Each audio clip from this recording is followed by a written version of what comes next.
Praise the Lord, everybody. Come on in. Come on in. What's up? Come on in. Facebook Live. Come on in. This is the day that the Lord had made, and surely we are glad that we are in it. What's up, everyone? Come on in. What's up? Hi, guys. Come on in. Come on in. Begin to tag and share. Come on, everybody. Begin to tag and share. Come on in. Invite others to come on in. What's up? What's up, Denasia? What's up, Sint? Come on, everyone. Begin to tag and share. Invite others to come on in. Come on in, everybody. Come on, begin to tag and share.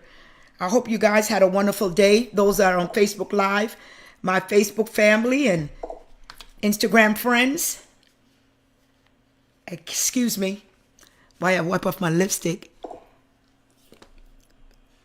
Come on in, everybody. Come on in. Begin to tag and share. Come on in. What's up? What's up? Hi. How you doing? Come on in. Tag and share. I'm trying to tag. What's up, Nicole Armstrong? How are you? What's up? What's up, Sarah? Come on, everybody, begin to tag and share. Come on in tonight. What's up? Is that what's the name she moved? Guys, how you guys doing? Come on. I'm teaching on a series this month. What's up, Tiana? I'm teaching on a series this month. Walk it out. Walk it out. What's up, Stacy Branch? Come on, invite others, those that are listening to us on Instagram, on Facebook Live. Come on. What's up, Shauna? Walk it out. I'm teaching on a series this month. Call it Walk It Out. Don't forget about our gas drive, which we're going to be on. I believe it's somebody tag up my gas drive. Our gas drive, we're giving our free gas. I believe it's on the 15th of April. What is the date? Because somebody give me a head up on that date. Our gas. Don't forget, we're celebrating on Sunday. My assistant, Cynthia. She's been my assistant over 18 years now. We're going to be celebrating her on Sunday. So those that are watching us online or your first time coming on, you're welcome to join us. God bless you. I am Vivian Winston. God bless you. Glad to have you on tonight. So those that want to stop by our church on Sunday, somebody put up our address, 383 Swanson Drive. That's in Lawrenceville, Georgia. Zip code 30043. Come on and join us. Also, we're on Facebook Live and Instagram Live on 9:30 on Sunday morning. Thursday, we're on for prayer on prophecy at 8. And then Friday also at 8 p.m. Are you guys excited? Are you not excited? Come on. I'm teaching on tonight. Keep it moving. Somebody write down. Keep it moving. Somebody write down. Keep it moving. You know, sometime in life, you just got to keep it moving. Thanks, Danielle. 383 Swanson Drive. Keep it moving. You ever see some time in life that you don't have time to think on it? You don't have time to bring your thoughts near it. You don't have time to worry about it. But just keep it moving. You know, keep it moving. Somebody write down, keep it moving. I'm keeping it moving.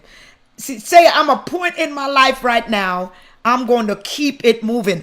Those that are listening to us on Instagram and Facebook, come on, I need you to speak to yourself and say, I'm going to keep it moving. Keep it moving. Come on. I know we have some people here that work out. I know I like to work out. And when I get on the treadmill or when I start walking in a park, I just keep it moving. I don't look around who's beside me. I don't look to see who's behind me. I just keep it moving. Just keep it moving. What's up, Jackie? What's up, Beverly? Keep it moving. My condolence to you, Jackie. She lost her sister. My condolence to you, my cousin. She has lost her sister. We're praying for you and your family. What's up, Michelle Banks? Thanks for joining on tonight. Come on, everybody. Keep it moving. Let's keep it moving. Let's turn our Bibles to John. We're going to go to chapter 5. John chapter 5, verse 2 and 9. John chapter 5. What's up, Ethel? What's up? John chapter 5. Keep it moving. You know, sometime in life when you keep it moving, you got to move forward. Somebody write down, move forward is a press. When we keep it moving, we're moving forward with a press. I dare you to put your hand like this and say, I'm pressing. I'm keep it moving. And when you keep it moving, there's a press that's in your spirit. Somebody write down, said, there's a press that's in my spirit. God always telling us, forgetting those things which are behind us and reaching for what's ahead of us. But sometimes we get stuck. So we have to get up from that place of complacency. Sometime in life, believers get stuck and they have to get up out of that place of complacency and move forward and say, keep it moving. You know, keep it moving. I remember my mom, she used to raise us. My mom literally raised 6 girls. And my mom literally raised 6 girls. She always had this thing. I don't have time to worry about where I'm at. I don't have time to think about how I'm doing, but I got time just to keep it moving. You know, just keep things moving forward instead of remaining stuck. And in order to do that, you're going to have to forget and you're going to have to reach. Let's look at John chapter 5, 2 and 9. She did that wonderful job. Yes. Who did that wonderful job? There was a press in my spirit. Yes. So let's look at John chapter 5, 2 and 9. John chapter 5, 2 and 9. Everyone, come on, begin to tag and share. Invite others to come on in. Tag and share. Invite others to come on in. John chapter 5, 2 and 9. I'm not going to be on too long. It said, after this, there was a feast of the Jews, and Jesus went up to Jerusalem. Now, they're in the Jerusalem by the sheep gate pool in Arabic called Bethesda, which had 5 roofed columns. In these lay multitude of individual blind, lame, and paralyzed. One man was there who had been invalid, for 38 years. He was invalid for 38 years. And when Jesus saw him lying there and knew that he had already been there a long time, he said to him, do you want to be healed? What's up, Ashley? He said, do you want to be healed? So when we're waiting and we're looking to keep it moving, we have to say to ourselves, where are we at now and where do we want to be later? Where do we want to be? Where are we now and where we're moving forward to?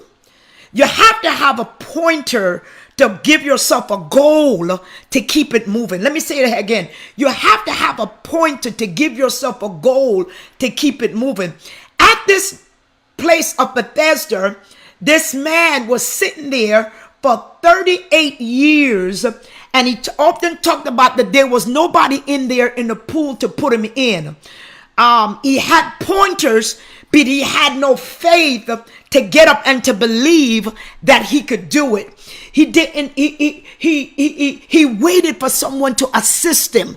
Who knows? Sometime when you keeping it moving in life, there might be no one assisting you. You might have to be your own cheerleader. You might have to be your own coach. Sometime in life, those that you're looking for to cheer you on, those that you're looking for you to help you to walk it out, sometimes you may be waiting for a lifetime.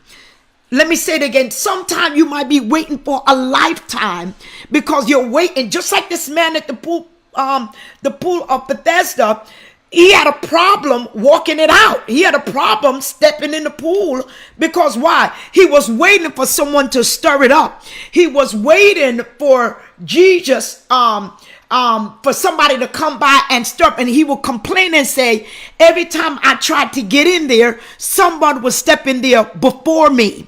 And a lot of time when you are complacent and you're worrying about who's going before you, who's going behind you, who's going around you, it can be such a distraction that you don't begin to walk things out because you're watching everybody else's movement instead of studying your own movement. Let me say this again. Instead of studying your own movement, sometimes we stay stuck in complacency because we're watching and waiting for assistance. We're watching and waiting for direction from others. And sometimes in life, like this man at the pool of Bethesda, he was stuck. You know, every time he'll go, he'll say, when I show up, somebody show up before me. So he was waiting for assistance in life to walk it out. I've learned in life, and you're going to have to learn in life, that you're going to have to get your own self up. Let me say this again. You're going to have to get your own self up. This young man realized that he had to get his own self up. The Bible talked about there was the lame there was the paralyzed there was the blind there was different people with all type of situation at hand that he was watching that had a condition. And sometime when you keep it moving, you can't look around you who has the condition, what they're doing or what they're saying or what's happening in their life. In order for you to move forward, you have no more time to babysit. Let me say it again. You don't have no more time to babysit. Let me put my fan on. I'm a little hot. You don't have no time to babysit. Your babysitting days are over. Come on. Somebody said, my babysitting days is over. I'm just going to have to learn to walk it out. Come on. You know, I don't know, some of us on here, we're parents or even some fathers. When they saw their child took their first step, your daughter or your son, a lot of time we see when they begin to walk, and we get so excited when we say they take their first step, because within ourselves we're saying they took courage. So we got excited, like we kept on holding them by their arms and we kept on trying to walk our children. And then one day we're open to say to ourselves, oh, they're going to walk by themselves. They don't need us to carry them. They're going to make those baby steps. We saw them, our children made those efforts and we got excited. That's the same thing with God. God looks for us to make effort and make those steps in our life. That's why the Bible said we walk by faith and not by sight. That's why he asked the young man, he says to him, do you want to be healed? Because God wants us whole. God wants every part of our lives to be whole. Whole in our finance, whole in our happiness, hold in our thoughts, hold in our heart, hold it in our mind. He wants us whole. So when he looked at this man, he says, do you want to be healed? Oftentimes, God is looking for us to walk some things out instead of us being babysitted about it. He's sitting by and he's watching us and he's saying, when are you just going to get up, trust me? Believe in me. He said, without faith it's impossible to please him.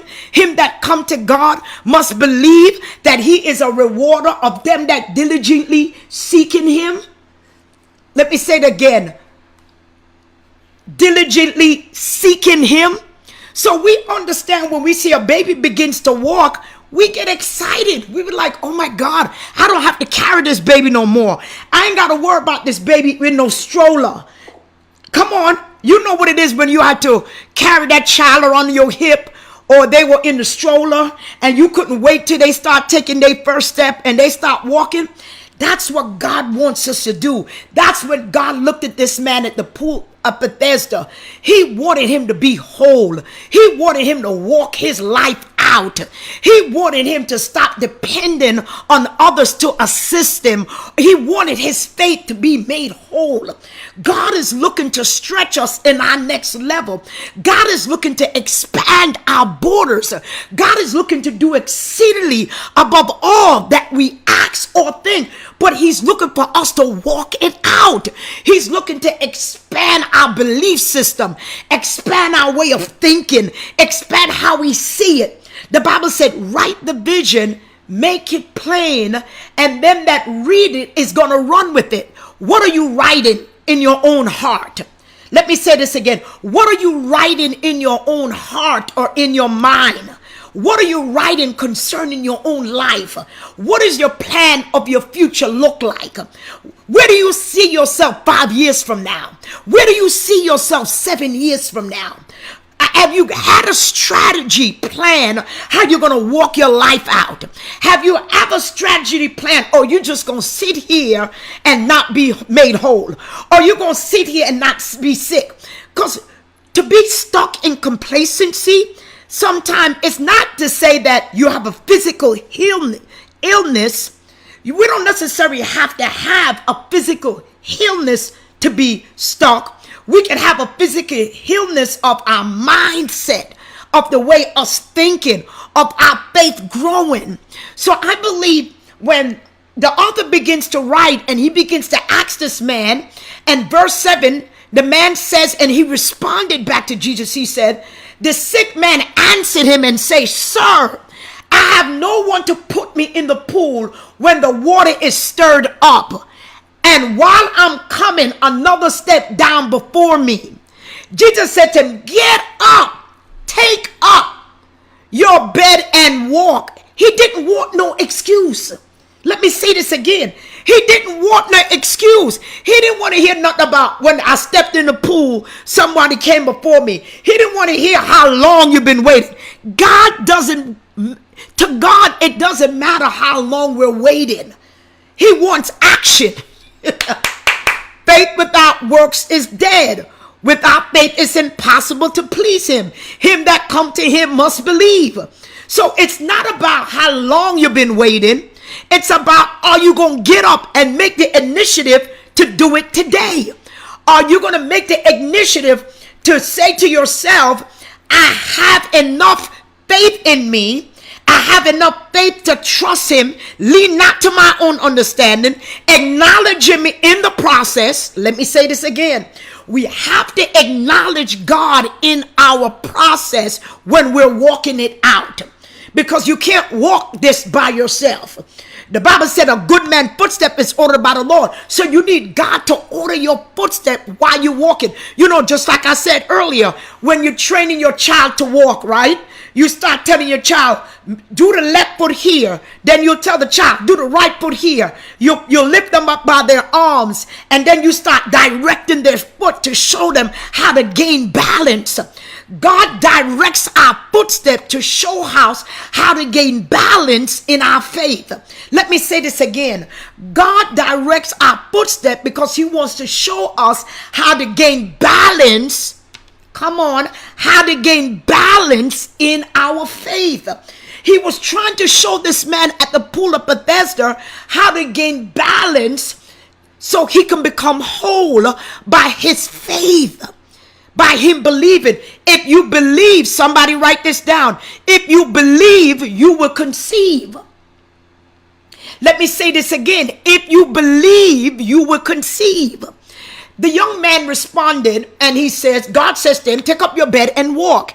Verse 9, it says, and once the man was healed, he took up his bed and walked. Here we go. Once the man was healed, he took up his bed and walked. A lot of us is not healed. That's why we're not walking. Let me say this again. The Bible said immediately after he walked, he picked up his bed. After after he got healed, he picked up his bed and walked. Oftentimes we're not walking because we're not healed. When he realized how healed he was, he had the ability to walk. So some of us, we got to go to God and say, God, I've tried this, I prayed, I fast, I've done this, and I still haven't got an answer. And sometimes you're not healed in your faith. You know, sometimes your faith could be scarred.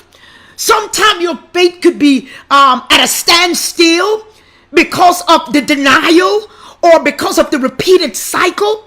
So sometimes our faith needs to be healed. The Bible said that when the man got healed, he picked up his bed and walked. So certain time in your life, we got to really go into the depth of God and bring ourselves to the Lord and ask him what area in our lives we need to be healed because it's not allowing us to walk. Let me say this again. What in our lives that we need to be healed that's not allowing us to walk? We can't walk because we're not healed. Come on. Let me say it again. We can't walk because we're not healed. What was your distraction? What hindered you? Where did you stop believing at? Where did you get stuck at? Like this man at the pool of Bethesda. He was stuck. Where did he get stuck at? Did he get stuck by watching everybody else? Did he get stuck by doubting? Where did he get stuck at? Jesus showed up on the scene, and when he believed and he spoke to him and he believed, the Bible said he got healed, then he walked. So we got to search out your hearts. We got to search out our thinking and say, you know what? Maybe I tried to go for this job. Maybe I tried to do this and I may have failed, and it may have caused me to be stuck, or it may have caused me to doubt, or it may have caused me to not believe. And maybe you need to revisit that again. Revisit those thoughts again and cast those thoughts out. Let me say it again. Some of you tried dating.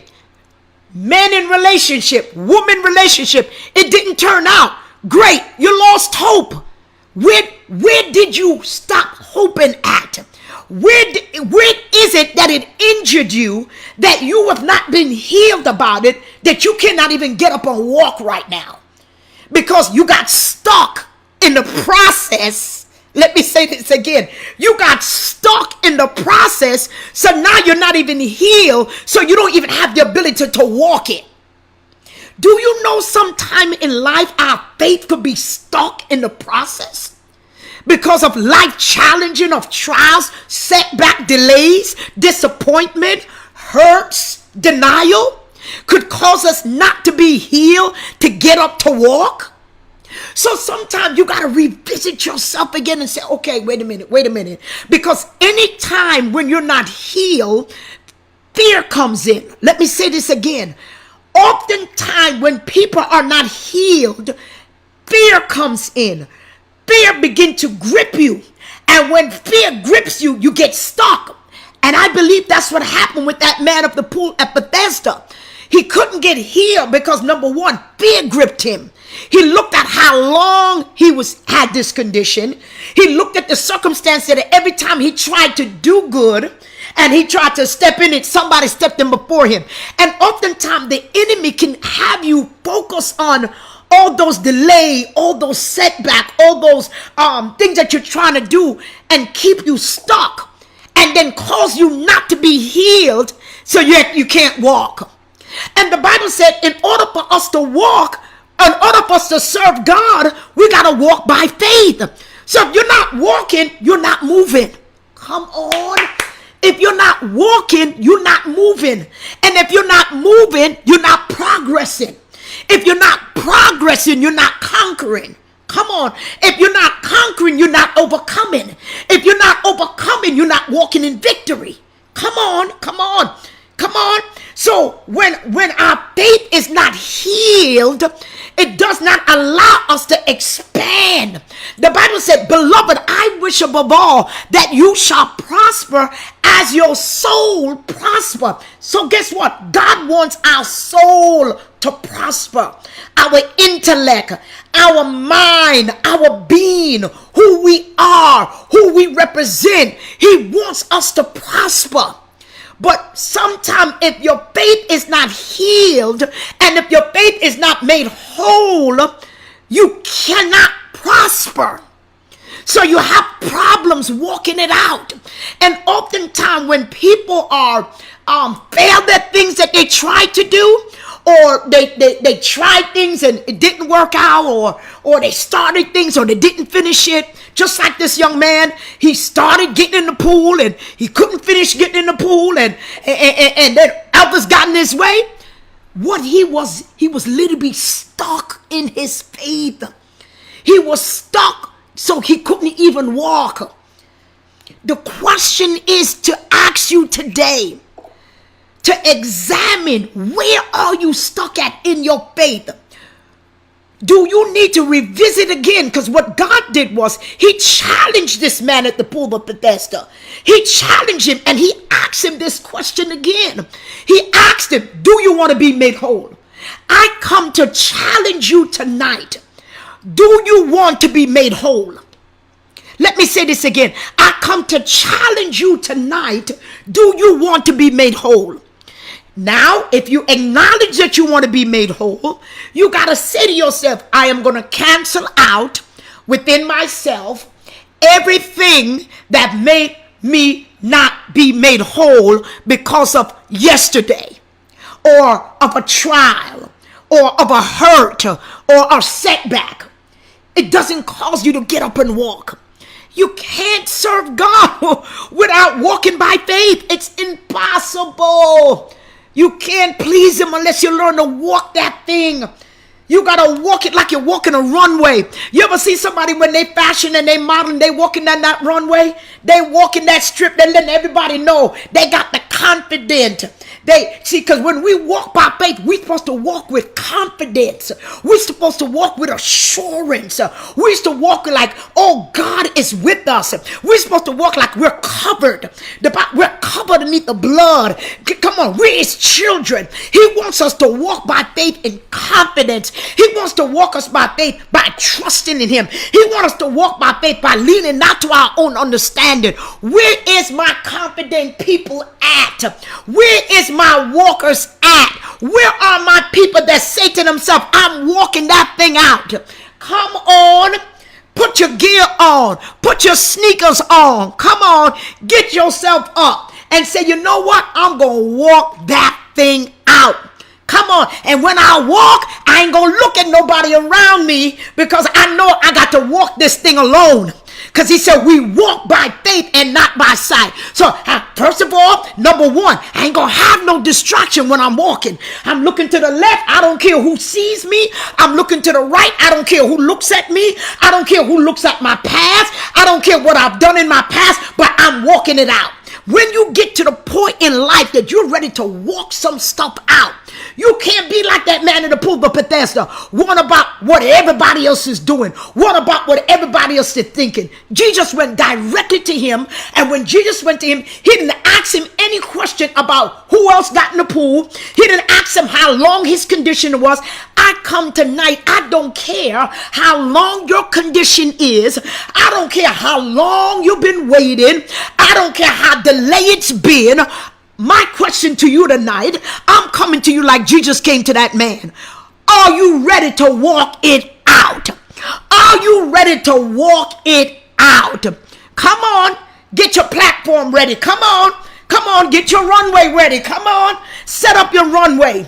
Get your confidence ready. Walk that thing. Come on, because you got the confidence that he said, he that begun a good work in you shall perform it in the day of Jesus Christ. If he started it in you, he's going to finish it. You just got to walk it out. You can't throw the towel in. You can't quit. Wipe them tears, shake yourself. You got knocked down, get back up. Come on. You got knocked down. When Jesus was on the way to the cross, listen, they spit vinegar at him. They spat at him. Guess what? He kept on moving. Jesus kept on walking his way to that cross. He had the cross and he was just walking. He didn't care. He was just walking. He was bruised, but he was walking. He was hurt, but he was walking. He was denied, but he was walking. Come on. Peter denied him, but he was walking. Come on. Come on. You got to walk in spite of who deny you in your process of walking. You got to walk even when you feel like you're alone. Come on. Jesus kept on walking. He didn't care because he knew he had a purpose to finish. He knew he had a command to do by the Father, just like you and I. Keep it moving. Come on. Keep it moving. Keep it walking. That's all Jesus was saying to the man of the pool of Bethesda. He didn't want to hear nothing else. He said, do you want to be healed? Question for you tonight. Question for you tonight. What have caused you not to be healed that does not allow you to walk it out? Where did you left off at? You need to go back and pick it up like that man of the pool of Bethesda. Pick up that bed. Pick up that promise again. Pick up that vision again. Pick up what he said that he's going to do in your life. Pick it up and take up that bed and begin to walk that thing out. Whether it's going back to school, pick it up and walk it out. Whether it's something that you're struggling with, go back and do it again. Come on. Come on, the Bible said we wrestle not against flesh and blood, but principalities and rulers in high places. Come on. Sometimes you got to fight your way. That's why he said we walk by faith and not by. He said fight the good fight of faith. You got to remember when you're walking some stuff out sometime, you're going to have to fight. That's why he said fight the good fight of faith. I'm fighting that thing. I'm walking that thing. It's in my belly tonight. Walk that thing out. I don't care how long it takes to get there. Start your journey. Don't look at how long the journey is. Start it. Sometimes we study how long the journey gonna be. Oh, is this what I'm gonna walk out? Is it gonna take me a year? Is it gonna take me 6 months? Is it gonna take me 3 months? Is it gonna take me a lifetime? It doesn't matter. Just keep it moving. It doesn't matter. Just keep on walking. Don't be at a standstill. Keep on walking. And while you're walking, quote that word. While you're walking, build up your faith. Jesus said to him, do you want to be healed? In other words, he was stuck somewhere. Where are you stuck at? My time is up, but I need you to really think about this tonight. I want you to really think about where were you stuck at? Where is it that you gave in on that? Where is it that you said to yourself, that knocked me down and I'm not healed? Because I'm not healed, I can't walk it out no more. I ain't sharing this with nobody, Pastor. I'm keeping this to myself because I don't really want nobody to know how I feel. I'm really stuck. But I got to learn to keep it moving. I'm really stuck, Pastor, because I'm not healed from the denial.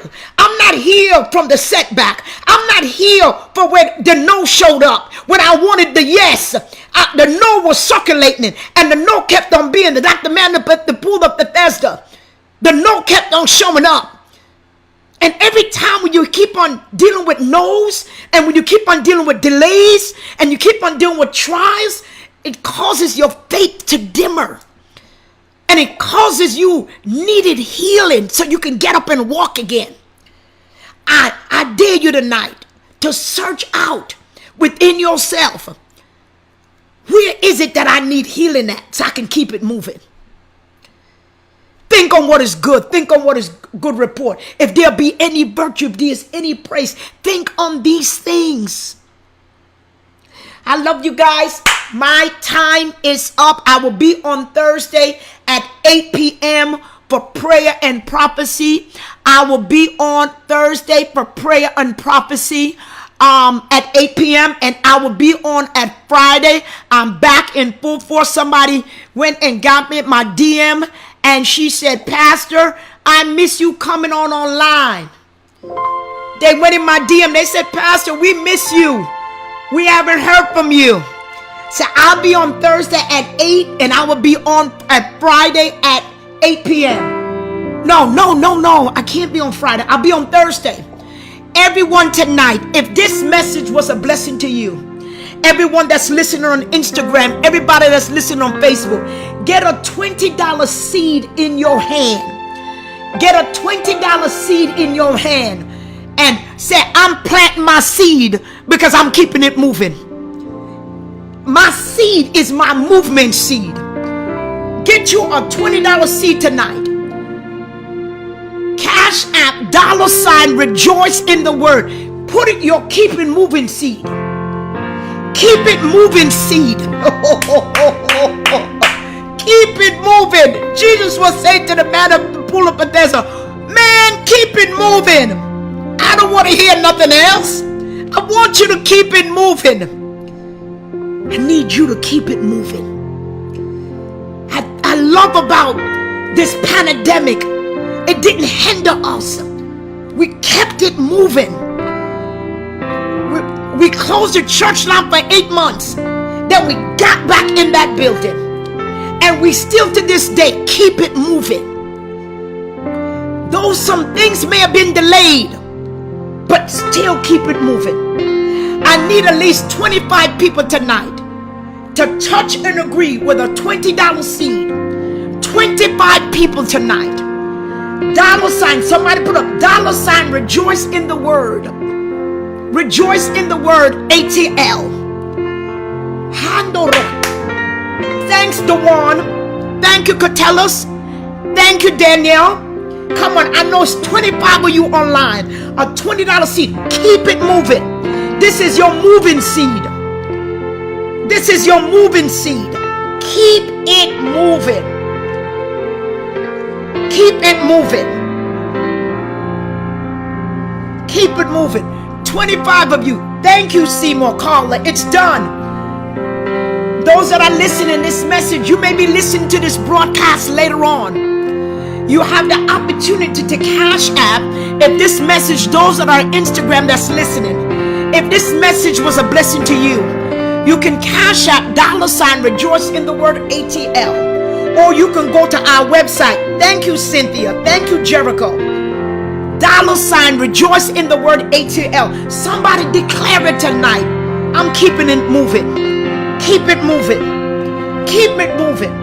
Your vision, keep it moving. Your happiness, keep it moving. Your finance, keep it moving. Thank you, Sarah. Keep it moving. There's 25 of us tonight. I'm keeping it moving. I don't care what nobody said. That's what Jesus was saying to him. I don't want to hear nothing. Keep it moving. I don't care about anybody around you. I don't care how long it's been. What I care is, do you want to be made whole? Do you want to be healed? That's how Jesus looks at you and I. How bad do you want it? Thank you, Jackie. Keep it moving. Keep it moving. Keep it moving. Prophesied it till it speaks in the atmosphere.